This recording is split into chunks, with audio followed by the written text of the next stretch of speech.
Subscribe करिए hi-fi study channel को, bell icon को प्रेस कीजिए लेटेस्ट वीडियो अपडेट सबसे पहले पाने के लिए। हेलो नमस्कार दोस्तों, एक बार फिर से आपका बहुत बहुत स्वागत करता हूं आपके अपने चैनल हाईफाई स्टडी पे। दोस्तों मैंने आप सभी को बताया था कि आपका एक चैप्टर जो आपका बहुत इंपॉर्टेंट होने वाला है वो है आम्ल क्षार एवं लवण से।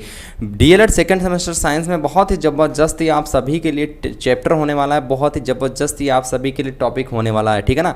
चैप्टर कौन सा होने वाला है आपका? आम्ल क्षार लवण, ठीक है ना। आम्ल क्षार लवण ये आपका होता दोस्तों चैप्टर। अब यहीं पर दोस्तों हम लोग देखेंगे कि आखिरकार आम्ल क्या होता है। आम्ल को इंग्लिश में हम लोग एसिड कहते हैं और लैटिन भाषा में इसे एसिडिस कहते हैं, ठीक है। एसिडिस शब्द से लिया गया है जिसका अर्थ होता है खट्टा, ठीक है ना। यानी प्राकृतिक में अम्ल प्रचुर मात्रा में पाए जाते हैं और खट्टे फल एवं सब्जियों में अम्ल होते हैं, जैसे कि नींबू नारंगी में साइट्रिक अम्ल पाया जाता है, ठीक है। इसलिए इन्हें सिट्रस फल कहते हैं। अब यहीं पर अगर हम बात कर लेते हैं कुछ बारे में कि यहाँ पर जैसे कि आपको दिया गया है कि प्रकृति में पाए जाने वाले कार्बनिक अम्ल कौन कौन से हैं। तो यहाँ पर एक तरफ अम्ल दिया गया, एक तरफ प्राप्ति दिया गया, यानी एस्कार्बिक अम्ल किन किन में पाया जाता है। ऑप्शनल में क्वेश्चन भी आता है दोस्तों, जैसा कि आपको पता था नींबू में बताया गया था कि नींबू में पाया जाने वाला कौन सा अम्ल है। आपको 4 अम्ल के ऑप्शन दे दिए जाएंगे, पूछ लिया जाएगा आप सभी के इसमें से कौन सा राइट आंसर होगा, ठीक है ना। तो यहाँ पर दोस्तों आप सभी को एस्कार्बिक अम्ल दिया गया, तो एस्कार्बिक अम्ल आपको बताना है इसमें से कौन सा होगा।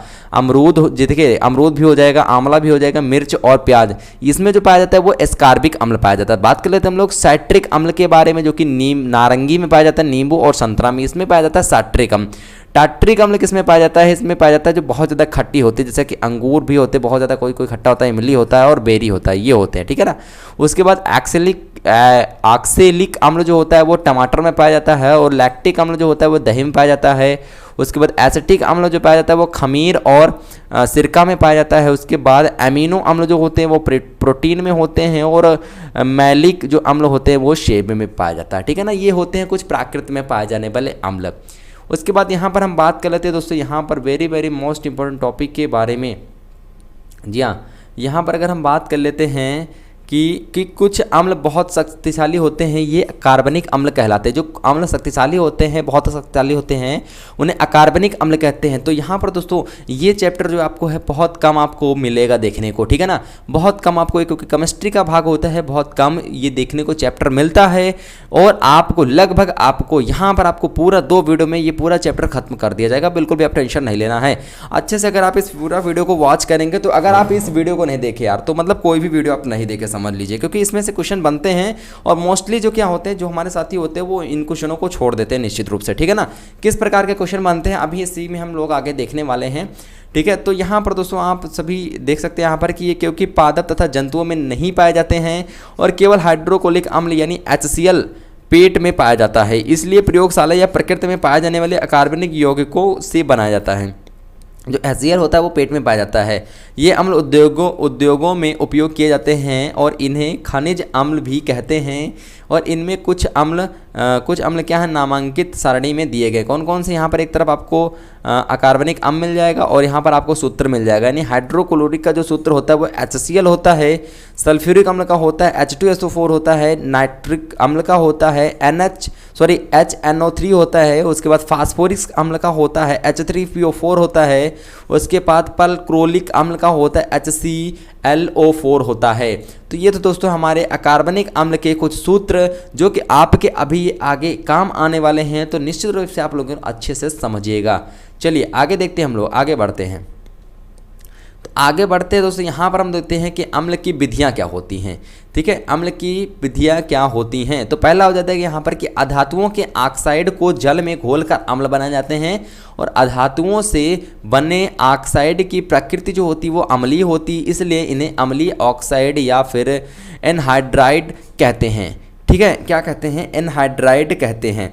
जैसे कि यहाँ पर अगर फर्स्ट हम देख लेते हैं कि कार्बन धातु है, यह वायु की में उपस्थित ऑक्सीजन से अभिक्रिया करके क्या बनाती है? कार्बन डाइऑक्साइड बनाती है जो अम्लीय होता है, ठीक है ना। कैसे अभिक्रिया करते हैं, यानी कि यहाँ पर बताया गया है कि उपस्थित ऑक्सीजन से अभिक्रिया करती कौन? कार्बन धातु।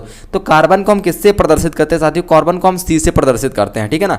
C अभिक्रिया करेगी प्लस किससे करेगी? ऑक्सीजन यानी O2 से करेगी। तो O2 से अभिक्रिया करने के बाद जो बनाएगी वो क्या बनाएगी? वो बनाएगी CO2 बनाएगी, ठीक है ना। O2 और C यानी कार्बन और ऑक्सीजन के जो अणु हैं वो आपस में क्रिया करेंगे। अब क्रिया करेंगे तो क्या बनाएंगे, कार्बन डाइऑक्साइड बनाते हैं, और जो अम्लीय होता है, जो कार्बन डाइऑक्साइड होता है वो क्या होता है, अम्लीय होता है। यानी ये दोस्तों हमारा जो C हो गया, ये क्या होता है, ये होता है हमारा कार्बन धातु होता है, ठीक है ना। ये क्या होता है, हमारा कार्बन धातु होता है, और ऑक्सीजन ऑक्सीजन होता है, O2 होता है ऑक्सीजन, ठीक है ना, गलत लिख गया कोई दिक्कत नहीं। ऑक्सीजन होता है जो कि कहाँ पर पाया जाता है, सिर्फ और सिर्फ वायुमंडल में पाया जाता है।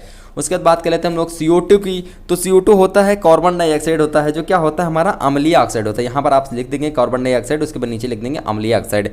इस तरह से आप अगर करेंगे तो निश्चित रूप से आपको पूरे के पूरे नंबर प्रोवाइड कराए जाएंगे, ठीक है ना। चलिए आगे देखते हैं हम लोग आगे। जी हाँ, आगे देखते हैं हम लोग आगे की भी अभिक्रियाएँ जो है, बहुत ही ज़बरदस्त आपके लिए अभिक्रियाएँ मैं यहाँ पर लेकर के आया हूँ। तो दोस्तों तो अच्छे से वीडियो को वॉच करिएगा, ठीक है ना, अच्छे से आप वीडियो को वॉच करिएगा बस। चलिए आगे देखते दोस्तों, यहाँ पर दिया गया है सेकंड नंबर आपको दिया गया है कि इस अम्लीय ऑक्साइड अर्थात CO2 को जब पानी में घोला जाता है, जो अम्लीय ऑक्साइड होता है अर्थात CO2 यानी अम्लीय ऑक्साइड, अभी मैंने आपको ऊपर बताया, ठीक है ना।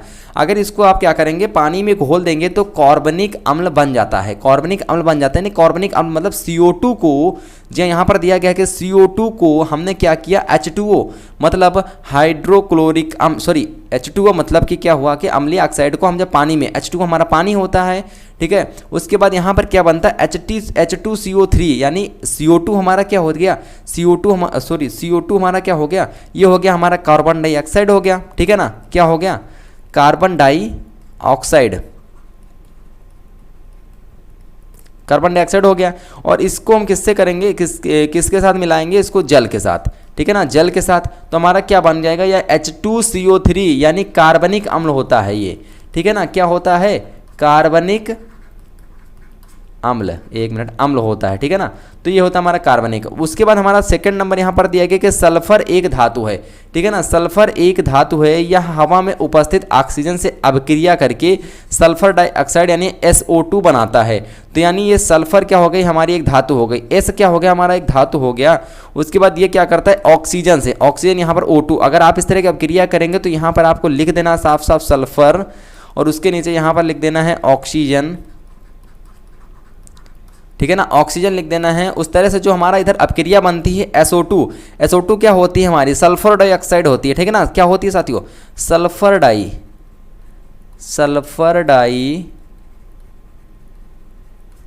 ऑक्साइड होती है। उसके बाद नेक्स्ट हम लोग नेक्स्ट की ओर चलते हैं, हम लोग नेक्स्ट यहाँ पर देखते हैं। जी हाँ, नेक्स्ट यहाँ पर दिया गया है कि फास्फोरस, थर्ड नंबर दिया गया, फास्फोरस ऑक्सीजन से अपक्रिया करके फास्फोरस पेंटॉक्साइड बनाता है। तो यहाँ पर आप देख सकते हो, यहाँ पर आप देख सकते हो, एक मिनट सल्फ्यूरिक, एक मिनट हमको लगता है क्वेश्चन एक ऊपर चला गया है। जी हाँ, ये क्वेश्चन आपका था जो ऊपर चला गया था। यानी इस सल्फर डाइऑक्साइड में क्या करते हैं हम लोग, SO2 को जल में घुला दिया जाता है, ठीक है ना, घुला दिया जाता है, जो सल्फ्यूरिक अम्ल बनाता है। यानी SO2 हमारा क्या हो जाएगा, SO2 हो जाएगा हमारा सल्फर डाइऑक्साइड हो जाएगा, H2O जल के साथ अपक्रिया कराएंगे तो क्या हमारा बनेगा, सल्फ्यूरिक अम्ल बनेगा। ये जो हमारा होता है क्या होता है, सल्फ्यूरिक अम्ल होता है।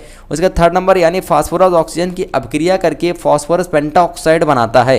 तो यहाँ पर दोस्तों आप देख सकते हो P4 क्या हो जाता है हमारा, ये होता है हमारा फास्फोरस, ठीक है ना, P4 हमारा फास्फोरस होता है। उसके बाद 5O2 हमारी मतलब कि ऑक्सीजन के 5 अणु। उसके बाद बात कर लेते हैं हम लोग कि 2P2O5, ठीक है ना। तो ये हमारा क्या बनाता है, पेंटा ऑक्साइड, फास्फोरस पेंटाऑक्साइड होता है। यहाँ पर आप नीचे लिख भी देख देंगे अगर पेंटा फास्फोरस ऑक्साइड, तो निश्चित रूप से आपका सही हो जाएगा और अच्छे नंबर आपको प्रोवाइड करा जाएंगे। ये अभिक्रियाएं जो होती हैं वो आती रहती है, ठीक है। उसके बाद नेक्स्ट हम लोग देखते हैं, जी हाँ साथियों, नेक्स्ट हम लोग देखते हैं, यहाँ पर दिया गया कि जब फास्फोरस पेंटाऑक्साइड जल के साथ अपक्रिया करता है तो क्या बनाता है, फास्फोरस अम्ल बनाता है। क्या बनाता है, फास्फोरस अम्ल बनाता है। मतलब कि 2P2O5 प्लस का 6H2O के साथ जब हम अपक्रिया करेंगे तो हमारा बनेगा 4H3PO4 मतलब कि क्या हो जाएगा, यहाँ पर जो जो फास्फोरस पेंटाऑक्साइड है हमारा, ठीक है ना, फास्फोरस पेंटाऑक्साइड ये रहा हमारा, फास्फोरस पेंटाऑक्साइड जो है वो अपक्रिया किससे करेगा, जल से करेगा। अब जब जल से क्रिया करेगा तो यहाँ पर हमारा 4H3PO4 बनाएगा, मतलब इसका जो रासायनिक नाम होता है, जो इसका नाम होता है वो होता है फास्फोरस अम्ल होता है। इसको क्या कहते हैं, फास्फोरस अम्ल कहते हैं। उसके बाद देखते हैं हम लोग यहाँ पर दिया गया है अगला पॉइंट, हमारा 2 नंबर दिया गया है कि जब सोडियम नाइट्रेट को सांद्र सल्फ्यूरिक अम्ल के साथ गर्म किया जाता है तो नाइट्रिक अम्ल बनाता है। क्या बनाता है, नाइट्रिक अम्ल, यानी 2NaNO3 जो होता है ये होता है हमारा सोडियम नाइट्रेट होता है ये हमारा, और नाइट्रेट को हम क्या कर रहे हैं सल्फ्यूरिक अम्ल के साथ H2SO4 सल्फ्यूरिक अम्ल, मैंने अभी ऊपर आपको बताया भी है, ठीक है। H2SO4 के साथ अपक्रिया करेंगे तो हमारा जो बनेगा वो क्या बन के आएगा, यानी 4H3PO4 यानी इसे हम क्या कहते हैं, इसे हम कहते हैं दोस्तों नाइट्रिक अम्ल होता है हमारा ये, ठीक है ना। क्या होता है, नाइट्रिक अम्ल होता है। उसके बाद हमारा Na2SO4 ये भी हमारा बनेगा सोडियम सल्फेट होता है, ये हमारा क्या बनेगा, ये हमारा होता है साथियों सोडियम सल्फेट होता है, ठीक है ना। Na2SO4 ये हमारा सोडियम सल्फेट होता है, ध्यान रखिएगा आप सभी। उसके बाद हमारा 3rd नंबर यहाँ पर हो जाता है कि जब सोडियम क्लोराइड को सांद्र सल्फ्यूरिक अम्ल के साथ गर्म किया जाता है तो क्या बनता है, तो हाइड्रोक्लोरिक अम्ल बनता है, ठीक है ना। क्या बनता है, हाइड्रोक्लोरिक अम्ल बनता है। यानी कि दोस्तों यहाँ पर 2NaCl क्या हो जाएगा, सोडियम क्लोराइड हो जाता है, ठीक है ना। इसका नाम क्या होता है, सोडियम क्लोराइड इसका नाम होता है। उसके बाद H2SO4 यानी सल्फ्यूरिक अम्ल, अभी मैंने आपको ऊपर यहाँ पर भी बताया था क्या होता है, सल्फ्यूरिक अम्ल होता है। जब इनको अपक्रिया करेंगे तो हमारा जो नया बनेगा वो बनेगा सोडियम सल्फेट, ये Na2SO4 सोडियम सल्फेट होता है। उसके बाद 2HCl हाइड्रोक्लोरिक अम्ल होता है। तो दोस्तों अगर आप इतने ही तैयार कर लेते हैं तो निश्चित रूप से आपका इन्हीं में से पूछा जाएगा, इससे बाहर नहीं पूछा जाएगा। अब यहाँ से हम कुछ क्वेश्चन सिर्फ अपने देख लेते हैं, यानी अम्लों के भौतिक गुण कौन कौन से होते हैं, यानी अम्ल क्या होते हैं। तो अम्ल क्या होते हैं, अम्ल का स्वाद खट्टा होता है, अम्ल नीचे लिटमस पेपर को क्या कर देते हैं, लाल कर देते हैं। उसके बाद 3rd हो जाता है हमारा कि कुछ अम्ल जल में घुलनशील होते हैं तथा जल में घोलने पर ऊष्मा उत्पन्न करते हैं। 4th नंबर हो जाएगा कि सांद्र सल्फ्यूरिक अम्ल एवं सांद्र हाइड्रोक्लोरिक अम्ल प्रकृति में क्षयकारी हैं। क्या है साथियों, प्रकृति में क्या है, क्षयकारी हैं। 5वां नंबर हो जाएगा कि अम्लों की प्रकृति संक्षारक होती है और कपड़े पर अम्ल पड़ने पर कपड़ा गल जाता है, ठीक है ना। कपड़े पर अम्ल पड़ने पर क्या होता है, कपड़ा गल जाता है। उसके बाद अम्लीय विलयन विद्युत का सुचालक होता है, जो अम्लीय विलयन होता है वो विद्युत का सुचालक होता है। अम्लों के रासायनिक गुण कौन कौन से हो जाएंगे, आइए इसी वीडियो में हम लोग देखेंगे। नेक्स्ट बहुत ही ज़बरदस्त होने वाली है, PDF आपको ये टेलीग्राम पर प्रोवाइड कर दी जाएगी। अभी से मैं आप सभी को बता दे रहा हूँ साथियों, ठीक है ना। चलिए यहाँ पर देखते हैं अम्लों के रासायनिक गुण, यानी कि पहला हो जाएगा कि धातु के साथ अपक्रिया, यानी धातु जो होता है उसके बाद तनु अम्ल के साथ अपक्रिया करके, तनु अम्ल के साथ क्या करके, अपक्रिया करके हाइड्रोजन गैस तथा लवण बनाती हैं, हाइड्रोजन गैस तथा लवण बनाती है। जैसे कि यहाँ पर ये क्या हो गया, Mg क्या हो गया, यहाँ पर हमारा Mg और 2HCl, उसके बाद MgCl2, उसके बाद H2। यानी कि दोस्तों यहाँ पर हम देखते हैं कि हमारा Mg क्या हो गया, मैग्नीशियम यानी धातु हो गया, और धातु प्लस 2HCl यानी ये 2HCl क्या, हाइड्रोक्लोरिक अम्ल, ये अम्ल हो जाता है। उसके बाद MgCl ये धातु लवण हो जाएगा। उसके बाद H2 हो जाएगा, ये हमारी हाइड्रोजन गैस हो जाएगी। उसके बाद बात कर लेते हैं हम लोग यहाँ पर Zn यानी जिंक की, ये जिसको क्या कहते हैं, जिंक कहते हैं। जिंक का जब हम H2SO4 यानी सल्फ्यूरिक अम्ल के साथ अपक्रिया करते हैं तो अपक्रिया करने के बाद यहाँ पर जो है ZnSO4 यानी सल्फ्यूरिक जिंक सल्फेट इसका होता है नाम, जिंक सल्फेट तथा हाइड्रोजन गैस मुक्त करता है। बात कर लेते हैं हम लोग Cu की। Cu मतलब तांबा, कॉपर होता है, तांबा होता है।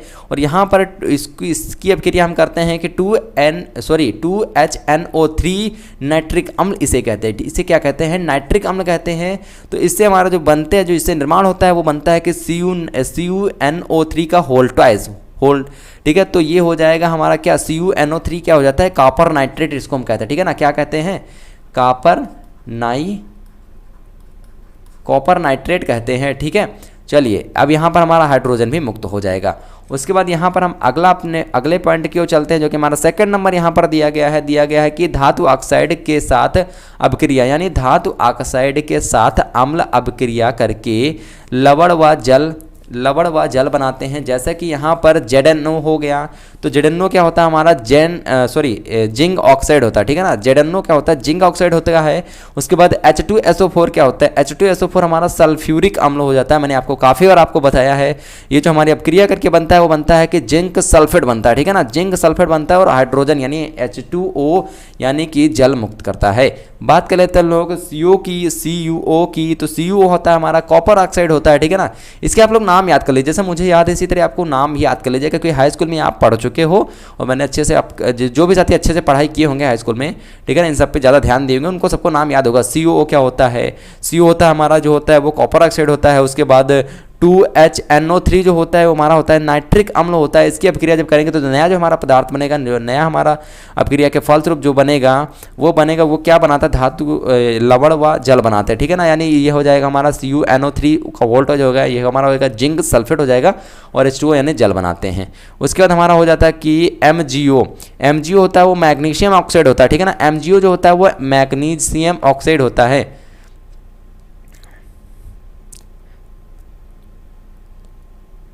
ठीक है ना। उसके बाद इसकी अपक्रिया हम लोग 2HCl के साथ यानी हाइड्रोक्लोरिक अम्ल के साथ करते हैं। इसके 2 अणु लेते हैं और जो हमारी नई अपक्रिया के फलस्वरूप जो बनता है वो MgCl2 बना है, मैग्नीशियम क्लोराइड बनता है और H2O बनता है। H2O का मतलब क्या होता है, जल होता है, ठीक है ना, जल होता है।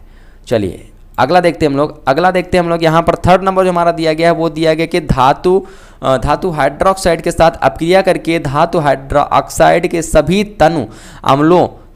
तनु क्या होते हैं, अम्लों के साथ अपक्रिया कर धातु लवण एवं जल बनाते हैं। जैसा कि यहाँ पर दिया गया है कि 2NaOH होता है, हो जाएगा H2SO4। उसके बाद यहाँ पर कि NaSO4 हो जाएगा प्लस का 2H2O, ठीक है ना। यानी कि NaOH हमारा क्या हो जाता है, अभी मैं आपको इसका नाम भी बता दूँ 1 मिनट। इसका जो NaOH होता है इसको हम लोग सोडियम कहते हैं, ठीक है ना। सोडियम NaOH सोडियम, ठीक है ना, नमक सुना ना आप लोगों ने, बिल्कुल। उसके बाद हमारा होता है H2SO4 यानी सल्फ्यूरिक अम्ल हो जाएगा। उसकी अपक्रिया जब हम करते हैं, दोनों को अपक्रिया करते हैं तो उसके फलस्वरूप जो हमारा बनता है वो धातु लवण व जल बनाते हैं। धातु लवण में आपका जिंक सल्फेट हो जाएगा यहाँ पर, ठीक है ना, जिंक सल्फेट ये आपका बनता है। उसके बाद ये हमारा 2H2O यानी कि जल बन जाएगा। बात कर लेते हैं हम लोग NaOH की। जो NaOH होता है हमारा ये सोडियम होता है और इसका एक ही अणु लिया जाता है। उसके बाद HCl के साथ हम इसके अपक्रिया कराते हैं, हाइड्रोक्लोरिक अम्ल के साथ क्रिया कराते हैं, यहाँ पर हमारा बनता है Na2SO4 यानी इसको कहते हैं हम लोग जिंक सल्फेट के नाम से जानते हैं और इसमें भी हमारी जल भी बनता है। बात कर लेते हैं लोग 4 पॉइंट की, यानी धातुओं के लवण अम्ल से क्रिया कर कार्बन डाइऑक्साइड एवं जल बनाते हैं। कार्बन डाइऑक्साइड एवं क्या बनाते हैं साथियों, जल भी बनाते हैं। कैसे, आइए देखते हैं हम लोग। यहाँ पर दोस्तों इसके नाम आप लोग जरूर जितना भी नाम आपको मैं बता रहा हूँ ये आप लोग रट लीजिएगा या फिर आप लोग को PDF प्रोवाइड कर दी जाएगी, आप लोग डाउनलोड कर लीजिएगा। MgCO3 जो होता है हमारा, MgCO3 होता है, इसकी जब हम अपक्रिया कराते हैं HCl के साथ तो MgClCO2 प्लस H2O बनाते हैं। और बात कर लेते हैं हम लोग कि धातु क्लोराइड के साथ क्रिया कर धातु के लवण व अम्ल बनाते हैं। यानी कि दोस्तों यहाँ पर है कि 2NaCl H2SO4 यानी Na2SO4 उसके बाद 2HCl भी बनाते हैं। उसके बाद दोस्तों यहाँ पर हम अम्ल के बारे में थोड़ी बात कर लेते हैं हम लोग। यहाँ पर बहुत ही ज़बरदस्त आपका टॉपिक है तो निश्चित रूप से बात करेंगे हम लोग। वीडियो को जो भी साथी अभी तक भाई लाइक नहीं किया तो फटाफट से एक बार लाइक कर दो भाई, सभी साथी एक बार वीडियो को यार लाइक कर दो, ठीक है ना। एक बार वीडियो लाइक होनी चाहिए तो चाहिए भाई। चलिए अगला यहाँ पर देखते हैं अम्ल और उपयोग। यानी हाइड्रोक्लोरिक जो अम्ल होते हैं वो रंग रोगन उद्योग में किया जाता है, पेंट में किया जाता है, प्लास्टिक रंगने में और कार बैटरीज उर्वरक में किया जाता है हाइड्रोक्लोरिक अम्ल का, HCl का। सल्फ्यूरिक अम्ल कहाँ पर प्रयोग किया जाता है, तो सल्फ्यूरिक अम्ल आदि उद्योगों में इस्तेमाल होता है। नाइट्रिक अम्ल यानी उर्वरक विस्फोट जैसे TNT व TNZ आदि में किया जाता है। टॉटरिक अम्ल जो होता है वो बेकिंग सोडा के निर्माण में किया जाता है। एसिटिक जो अम्ल होता है वो खाद्य पदार्थों की सुरक्षा में किया जाता है। यानी एसिटिक अम्ल जो होता है वो खाद्य पदार्थों की सुरक्षा में किया जाता है। अब हम लोग यहाँ पर बेसिस की बात कर लेते हैं, हम लोग क्षार की बात कर लेते हैं। यानी कि क्षारों को एल्कली भी कहा जाता है, ठीक है ना। क्षार को क्या कहा जाता है, एल्कली भी कहा जाता है। एल्कली अरबी भाषा का शब्द है, ठीक है ना, तभी तो मैं कह नहीं पा रहा हूँ। एल्कली जो है वो अरबी भाषा का शब्द है जिसका अर्थ होता है पौधे की राख होता है और सर्वप्रथम इन्हें पौधे की राख से प्राप्त किया गया था, इसलिए इन्हें एल्कली कहा जाने लगा और ये जल में घुलनशील होते हैं। क्षार वे पदार्थ होते हैं क्षार वे पदार्थ होते हैं जो अम्ल को उदासीन करते हैं। अम्ल के समान ही क्षार क्षीण व शक्तिशाली यानी प्रबल होते हैं। इन्हें क्षार और भस्म के रूप में भी वर्गीकृत किया जाता है। जैसे सोडियम व पोटेशियम के क्षार शक्तिशाली क्षार होते हैं। Sodium bicarbonate, baking soda NaHCO3 अर्थात खाना का सोडा व सोडियम कार्बोनेट Na2CO3 अर्थात धामन सोडा आदि क्षार के उदाहरण है। कुछ क्षीण एवं शक्तिशाली क्षार जो हैं वो निम्नवत हैं। कौन कौन से हैं देख लेंगे हम लोग आगे। तो देख लेंगे दोस्तों यहाँ पर, एक मिनट, यहाँ पर दोस्तों देख लेंगे कि शक्तिशाली क्षार यहाँ पर देख लेंगे। उसके बाद क्षीण क्षार यानी शक्तिशाली क्षार के नाम और सूत्र देख लेंगे और क्षीण के भी नाम और सूत्र देख लेंगे। सोडियम हाइड्रोक्साइड NaCH जो है वो सबसे शक्तिशाली क्षार है। उसके बाद पोटेशियम हाइड्रोक्साइड KOH जो है वो भी सबसे शक्तिशाली क्षार है। उसके बाद क्षीण क्षार क्या होता है, नाम अमोनियम हाइड्रोक्साइड NaH4OH होता है, NH4OH होता है। उसके बाद कैल्शियम हाइड्रोक्साइड जो होता है CaOH का होल ट्वाइस होता है। उसके बाद बात कर लेते हैं हम लोग यहाँ पर बहुत ही ज़बरदस्त अपने टॉपिक के बारे में। बहुत ही ज़बरदस्त हमारा टॉपिक है, क्या है चलिए देख लेते हैं भाई फटाफट से। हो जाएगा हमारा कि क्षारों को बनाने की विधियाँ लिखिए। क्षारों को बनाने की कौन कौन सी विधियाँ, ठीक है ना, क्षारों को बनाने की कौन कौन सी विधियाँ हैं। तो यहाँ पर methods of preparation of basis यानी कि धातु को, जी हाँ, धातु को सीधे ऑक्सीजन के साथ अपक्रिया द्वारा क्षार बनाया जाता है। जब धातु को ऑक्सीजन के साथ गर्म किया जाता है तो धातु ऑक्साइड बनती हैं। जैसे आपको आगे यहाँ पर दिया गया है, जैसे जो है वो आपको आगे यहाँ पर दिया गया है। अब यहाँ पर जो हमारी जितने भी अभिक्रियाएँ होंगी, सबसे बड़ी बात यहाँ पर जो हमारी अभिक्रियाएँ होंगी साथियों वो गर्म होने पर, यानी कि गर्म करने पर बनेंगी। गर्म करने पर बनेंगी, क्या करने पर बनेंगी, गर्म करने पर। कैसे बनेंगी कि 4Na मतलब होता है हमारा सोडियम, ठीक है ना, क्या होता है हमारा सोडियम, यानी कि 4Na सोडियम यानी ऑक्सीजन के साथ जब इसकी अभिक्रिया करते हैं, गर्म करते हैं, दोनों को मिला के जब हम गर्म करते हैं तो हमारा बनता है कि 2N2O यानी कि सोडियम ऑक्साइड बनता है। इसको हम क्या कहते हैं, इसको हम कहते हैं साथियों सोडियम ऑक्साइड। क्या कहते हैं इसको, सोडियम ऑक्साइड कहते हैं। उसके बाद हो जाएगा हमारा सेकंड नंबर की 2Mg यानी Mg को क्या कहते हैं, मैग्नीशियम हो जाएगा। उसकी अम्लक्रिया जब हम उसको हम ऑक्सीजन यानी कि ऑक्सीजन के साथ अब इसको गर्म करेंगे, जब गर्म करने के फलस्वरूप जो हमारा बनेगा वो मैग्नीशियम ऑक्साइड बन जाएगा, MgO 2MgO बन जाएगा। बात कर लेते हैं लोग 4Ai की। Ai होता है हमारा एल्यूमिनियम होता है दोस्तों, ठीक है ना, क्या होता है, एल्यूमिनियम होता है। जब हम इसकी अभिक्रिया, जब हम इसको गर्म करते हैं, किसके साथ, इसको हम गर्म करते हैं ऑक्सीजन के साथ। जब इसको ऑक्सीजन के साथ गर्म करने पर क्या बनता है कि 2Al2O3 बनता है, यानी एल्यूमिनियम ऑक्साइड बनता है। क्या बनता है, एल्यूमिनियम ऑक्साइड बनता है। यहीं पर बात कर लेते हैं हम लोग यहाँ पर कि धातु ऑक्साइड को क्षारीय ऑक्साइड कहते हैं, जो अम्ल से अभिक्रिया के द्वारा लवण तथा जल बनाता है। दूसरा नंबर हो जाएगा कि जल में धातु ऑक्साइडों को घोलकर एल्कली बनाया जाता है। जैसे कि कैसे बनाया जाता है एल्कली, एल्कली तो अभी मैंने आपको ऊपर बताया है, पता है ना, कमेंट करके आप बताइएगा क्या होता है। CaOH यानी CaOH। अब यहाँ पर क्या करेंगे हम लोग, इसके जो जल हैं यानी कि जो H2O हैं, ये सभी हमारे क्या हैं भाई, H2O को हम क्या कहते हैं, जल होता है हमारा, जल होता है और जल होता है। यानी कि CaO यानी कैल्शियम ऑक्साइड जिसे कहते हैं हम लोग, ठीक है ना, इसको क्या कहते हैं, कैल्शियम ऑक्साइड कहते हैं। जब इसकी अभिक्रिया हम इसको जब मिलाते हैं जल के साथ, ठीक है ना, जल के साथ जब घोला जाता है इसको, तो हमारा जो बनता है वो बनता है कि CaOH का होल्ट है, यानी कैल्शियम हाइड्रोक्साइड बनता है। ये किसका सूत्र है, कैल्शियम हाइड्रोक्साइड का सूत्र है CuO यानी कॉपर ऑक्साइड इसे कहते हैं हम लोग, ठीक है ना। CuO को क्या कहते हैं, कॉपर ऑक्साइड कहते हैं। जब इसको हम जल में घोलते हैं, जल में घोलने के फलस्वरूप जो हमारा नया बनता है अभिक्रिया वो कॉपर ऑक्साइड बनता है, कॉपर हाइड्रोक्साइड बनता है, ठीक है ना, OH लगा है, कॉपर हाइड्रोक्साइड, CuOH का होल्ट है, कॉपर हाइड्रोक्साइड बनता है, सेम बनता है भाई। उसके बाद K2 क्या होता है, पोटेशियम हाइड्रोक्साइड होता है, पोटेशियम ऑक्साइड होता है, ऑक्साइड O ही लगा ना, OH तो लगा नहीं है तो हाइड्रोक्साइड नहीं होगा, मतलब कि K2O यानी ऑक्साइड के साथ जब हम इसको जल के साथ घोलते हैं, उसके बाद जो हमारा नया बनता है वो बनता है KOH 2KOH यानी पोटेशियम हाइड्रोक्साइड। OH लगा मतलब OH क्या होता है, हाइड्रोक्साइड, ठीक है ना, पोटेशियम हाइड्रोक्साइड को। उसके बाद हम यहाँ पर देख देते हैं क्षारों के भौतिक गुण के बारे में। ठीक है ना, क्षारों के, यानी कि अभी एक वीडियो इसके ऊपर और आएगा, उसके बाद ये अम्ल क्षार लवण जो है पूरा का पूरा खत्म कर दिया जाएगा। बस इससे बाहर आपके क्वेश्चन बन ही नहीं सकते, ठीक है ना, इसके बाहर क्वेश्चन आपके बन ही नहीं सकते हैं साथियों। तो यहाँ पर क्वेश्चन क्या दिया गया है, यानी क्षारों के भौतिक गुण। क्षारों के भौतिक गुण क्या होते हैं? फर्स्ट नंबर हो जाएगा क्षार स्वाद में तीखे होते हैं, दूसरा हो जाएगा या चिकनाई युक्त होते हैं। क्या क्षार चिकनाई युक्त होते हैं? तीसरा हो जाएगा शक्तिशाली व क्षयकारी प्रकृति के होते हैं, और जब यह त्वचा के संपर्क में आते हैं तो जलन पैदा करते हैं। क्षार, ठीक है ना, क्षार जलन पैदा करते हैं। उसके बाद क्षार जल में विलय होते हैं और क्षार लाल लेंपर्स को क्या कर देते हैं? नीला कर देते हैं।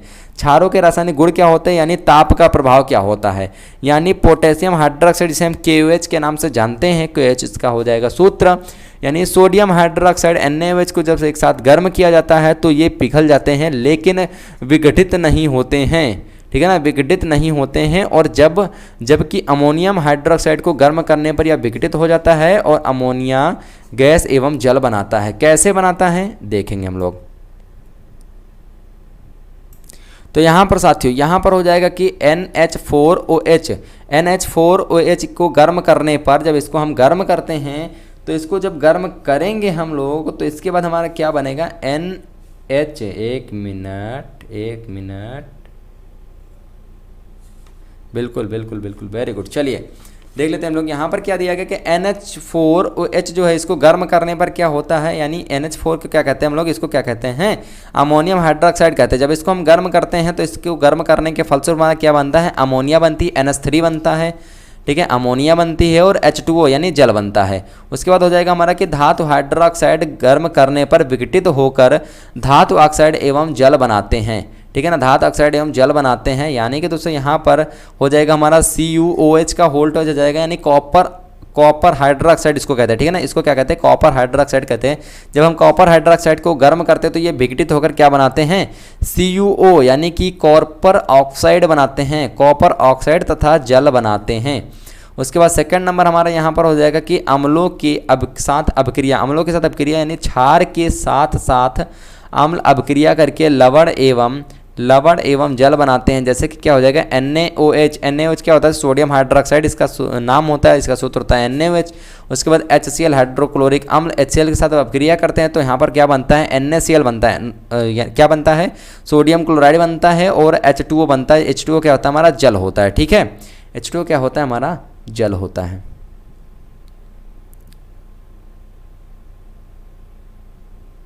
उसके बाद हमारा अगला हो जाएगा हमारा कि धातुओं के घुलनशील लवण के साथ अभिक्रिया, यानी सोडियम एवं पोटेशियम लवण घुलनशील होते हैं जो क्षार के साथ अभिक्रिया नहीं करते। जो क्षार के साथ क्या करते हैं? अभिक्रिया नहीं करते हैं। जब घुलनशील लवण शक्तिशाली क्षार के साथ अभिक्रिया करते हैं तो घुलनशील क्षार बनाते हैं। जैसे क्या हो जाएगा हमारा? Al2SO4 का होल थ्राइज, Al2SO4 का होल थ्राइज, यानी इसको क्या कहते हैं? एल्यूमिनियम सल्फेट के नाम से जानते हैं, एल्यूमिनियम सल्फेट। और उसके बाद सोडियम हाइड्रोक्साइड, यानी क्या हो जाएगा? 6NaOH, सोडियम हाइड्रोक्साइड के साथ अपक्रिया करते हैं तो अघुलनशील क्षार बनाते हैं, ठीक है ना, बिना घुलन वाली शील क्षार बनाते हैं। Al2OH का होल थ्राइज प्लस का 3Na2SO4, यानी ये हमारा, इसको हम क्या कहते हैं? एल्यूमिनियम हाइड्रोक्साइड यानी सफ़ेद अवक्षेप के नाम से भी इसको जानते हैं। और 3Na2SO4 क्या हो जाएगा? सोडियम सल्फेट हो जाता है, ठीक है ना, ये हमारा क्या हो जाता है? सोडियम सल्फेट हो जाता है हमारा। उसके बाद हमारा फोर्थ नंबर यहाँ पर देखते हैं। फोर्थ नंबर हमारा दिया गया कि अमोनियम लवण के साथ अभिक्रिया, ने क्षार अमोनियम लवण के साथ क्या करते हैं? अभिक्रिया करके अमोनियम गैस बनाता है। क्या बनाता है? अमोनिया गैस बनाता है, यानी NH4Cl को क्या कहते हैं? अमोनियम क्लोराइड कहते हैं, इसको अमोनियम क्लोराइड कहते हैं। प्लस इसके साथ अब क्रिया करेंगे NaOH यानी सोडियम हाइड्रोक्साइड के साथ क्रिया करेंगे तो ये अपक्रिया के फलस्वरूप क्या बनाता है? NaCl बनाता है। NaCl क्या होता है? सोडियम क्लोराइड होता है। उसके बाद अमोनिया गैस बनाता है यानी NH3 बनाता है। उसके बाद जल मुक्त करता है, जल भी बनाता है। उसके बाद कुछ क्षारों के उपयोग देख लेते हैं हम लोग, यानी क्षारों के क्या उपयोग होते हैं, ठीक है ना। तो क्षारों के उपयोग यहाँ पर क्या हो जाएंगे? क्षार एक तरफ, उसके उपयोग, यानी क्षार सोडियम हाइड्रोक्साइड जो क्षार है उसका उपयोग क्या है? रासायनिक क्रियाओं के विस्तृत उपयोग में किया जाता है। पोटेशियम हाइड्रोक्साइड का प्रयोग यानी निर्जलीय शुद्धिकरण एजेंट के रूप में अमोनियम हाइड्रोक्साइड का यानी घरों की सफाई एवं रासायनिक क्रियाओं में, उसके बाद मैग्नीशियम हाइड्रोक्साइड का ब्लीचिंग पाउडर तैयार करने में और पुताई पेंट में प्रत्याम्ल के रूप में किया जाता है। उसके बाद हम लोग देख लेते हैं यहाँ पर हमारे लवण क्या होते हैं, ठीक है ना। लवण हमारे क्या होते हैं, बहुत ज़बरदस्त टॉपिक है सॉल्ट, ठीक है ना, लवण।